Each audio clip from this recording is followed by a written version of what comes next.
All right. Happy Friday, everybody. Welcome back to the whiteboard. This week, I want to talk a little bit about RSAs and how they work and how you can make them work better for you. So if you're not familiar, this is a responsive search ad, RSA. And the way these work is you put up to 15 headlines, I got bored after drawing 10, and up to 4 descriptions into Google. Google, with their little smart brain, then turns all of these into a responsive ad based on signals from the user, previous performance, other data available to Google from other advertisers, other data available from, other ad types even potentially, right? Lots of data available to Google. They create an ad on the SERP, and you end up with, according to math, about 47,280 ads from every one complete RSA. So this is the dominant ad type that you see in search. It's call ads. It's pretty much the only things you can do, right?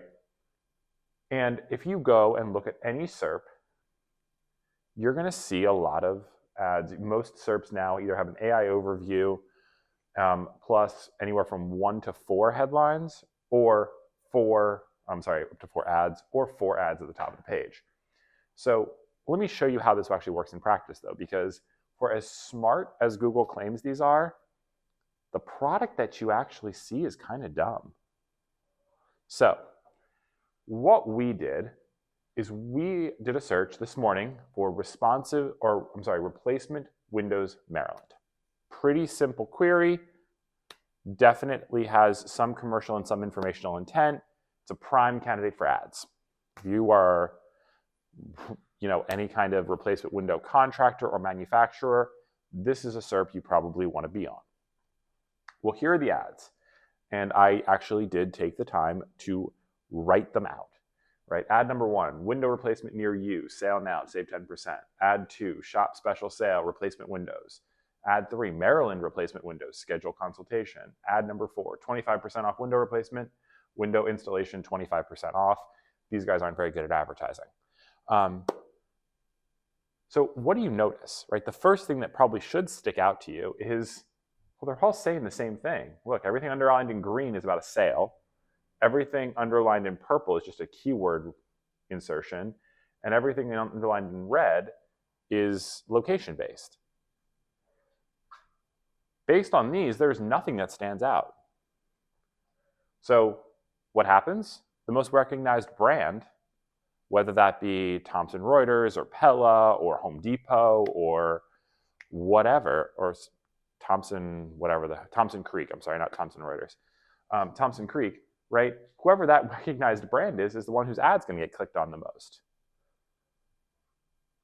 This is a terrible experience if you're a user, though, or if you're a challenger brand, or if you are just trying to stand out. Because the Google AI is just hitting its favorites over and over again, making everybody sound the same so that no one stands out. And candidly, that's to Google's advantage. If everybody's ads are more or less interchangeable, you can then lower ad relevance, you can lower expected click-through rates, and you can charge more for clicks. Go Team Google. Loser is every brand who falls for it. So what's the solution, right? And I think there are 4 things that you can do, and I'm going to talk about them. Number 1, differentiate. Highlight the things that actually set you apart. If, for instance, in Maryland, you've installed 20,000 windows, and you look at this SERP, well, you could say 20,000 satisfied customers or 20,000 windows installed. That's something that no one else is claiming. That's green space for you. If you've been awarded Maryland's #1 window installer by somebody who presumably has credibility, maybe they do, who cares? Put it up here, right? There's nobody mentioning awards, so that's an area where you could stand out. If you are family owned, if you have a low price guarantee, any of those things would make you stand out versus this, right? Number 2, positively position or dominate your offers. The easy example here, let me show you. Look at ad number 1 and ad number 4. Just these two. If you are a value conscious shopper you are looking to get the best deal on your replacement windows, ad number 1 is immediately out for you because their offer of 10% off is dominated by ad number 4's 25% off. No one wants 10% off if you can get 25% by clicking 3 lower. So the solution here is to positively position ad number 1 to dominate, or to reframe the comparison. Instead of save 10%, get 1 window free, right? Buy 3, get 1 free, or lifetime warranty, or 30% lower cost, total ownership, right? Anything that you can do that either reframes the comparison or makes it so that your offer is not getting blown out of the water by this comparison, by this ad, is great. You should do that. Number 3, reframe, right? Or address the real problem, right? I think these are kind of the same in some ways. So when I say reframe, right? Replacement windows Maryland. Somebody is looking for a replacement window. The next question is why? Well, is it because they have high utility bills? Is it because they actually have a couple windows that are broken? Is it because they are looking to do a renovation and want the windows to match the updated aesthetic? Is it a combination of those things? Well, put that content directly into the ad. Address their concern. Speak directly to it, right? Want lower heating bills? Or, even better, are windows lower your utility bills by X%? That's pretty good. I like that. If I'm a shopper, that makes me feel happy, right? Or get your new windows before Easter. That's amazing. Something we should definitely do if urgency is a priority. None of these ads do that. And candidly, the reason they don't is because Google doesn't have an interest in doing it. So what we have to do is not just include this content, we have to go one step further. Include it and then pin it. More advertisers would benefit from pinning than I think people realize. So what does that mean and why does it work? Well, this actually connects back to this concept. If we assume that your full ad has 47,280 possible variants, that's a lot of ads to test, right? Because conceivably, you would need at least 47,280 impressions to give each ad just one test. In practice, we know that doesn't happen, but realistically, most keyword groups, most ads don't get 47,000 impressions. They don't even get close. So what do? Well, let's reduce the surface area, right? Let's reduce the testing area. If instead I have 3 H1s, 3 H2s, and 3 H3s, plus a couple of descriptions in here, right?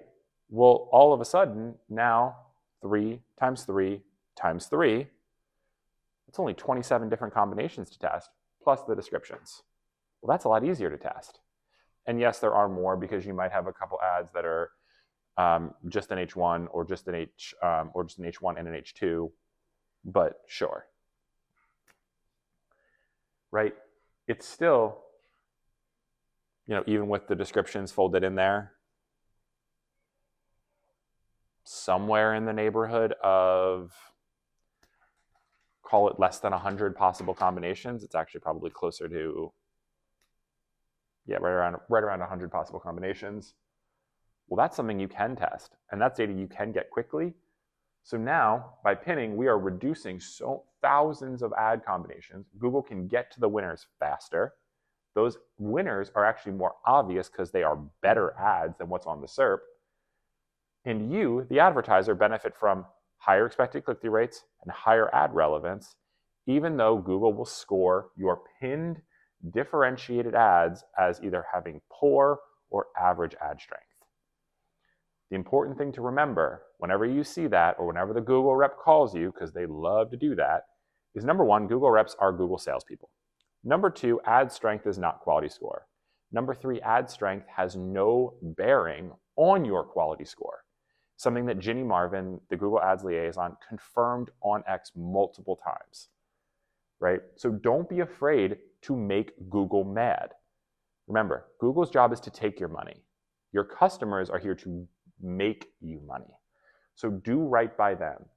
Differentiate, positively position, reframe, and address the real question, then pin those in the right order, because it turns out that you probably know a little bit more about your customer than Google does.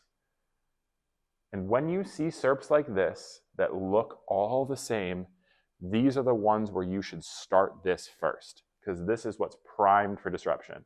One well-written, well-constructed, well-thought-through ad will crush all four of these pieces of garbage. So have fun, go be a little bit more adventurous with your ads, and actually start to get creative in how you conquer SERPs.